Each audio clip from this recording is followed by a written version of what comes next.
குருதேவர் ஸ்ரீராமகிருஷ்ணரின் அமுத மொழிகள். கடவுளை நேசிக்க வேண்டும், அதுதான் விஷயம். தாய் குழந்தையை நேசிப்பது போல், மனைவி கணவனை நேசிப்பது போல், உலகியல் மனிதன் இன்பங்களை நேசிப்பது போல் கடவுளை நேசிக்க வேண்டும். இந்த மூவரின் நேசமும் இந்த மூன்று கவர்ச்சியும் ஒன்று சேர்ந்தால் எவ்வளவாகுமோ அந்த நேசத்தை இறைவனிடம் செலுத்த முடியுமானால் அவரை காண முடியும். மன இயக்கத்துடன் அவரை அழைப்பது அவசியம். மியாவ் மியாவ் என்று கத்தி தாயை அழைக்க மட்டுமே பூனைக்குட்டி அறிந்திருக்கிறது.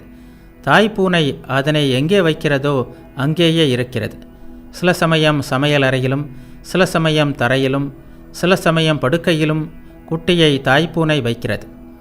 ஏதாவது துன்பம் வருமானால் குட்டி பூனை மியாவ் மியாவ் என்று கத்துகிறது.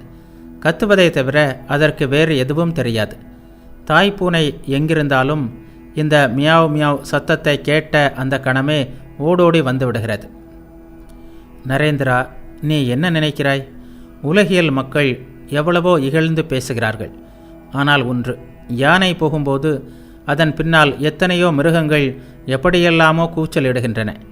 யானை திரும்பி கூட பார்ப்பதில்லை.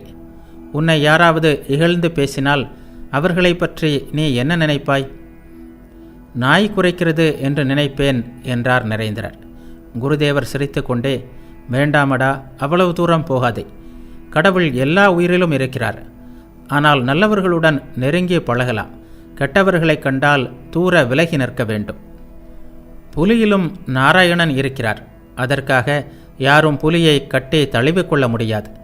புலியும் நாராயணன் தானே, அதை கண்டு ஏன் ஓட வேண்டும் என்று நீ கேட்கலாம். புலி வருகிறது, ஓடிவிடு என்று கூறி எச்சரிக்கிறார்களே, அவர்களும் நாராயணன் தானே. அவர்களுடைய வார்த்தைகளை ஏன் கேட்கக்கூடாது என்பதுதான் என் பதில். ஆப்போ நாராயணக, அதாவது தண்ணீரும் நாராயணன் என்று சாஸ்திரத்தில் சொல்லப்பட்டுள்ளது. ஆனால் சில தண்ணீரைத்தான் பூஜைக்கு பயன்படுத்தலாம். சில தண்ணீர் வாய்க்கொப்பளிக்க, பாத்திரம் கழுவ, துணி துவைக்க மட்டும்தான் உதவும். குடிக்கவோ பூஜைக்கோ பயன்படாது. அதுபோலவே நல்லவன் கெட்டவன், பக்தன் அல்லாதவன் என்று எல்லோரின் இதயத்திலும் நாராயணன் இருப்பது என்னவோ உண்மைதான்.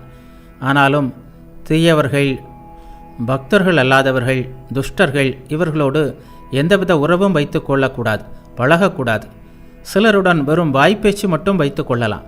இன்னும் சிலருடன் அதுவும் கூடாது. இத்தகைய மனிதர்களிடமிருந்து விலகியே வாழ வேண்டும்.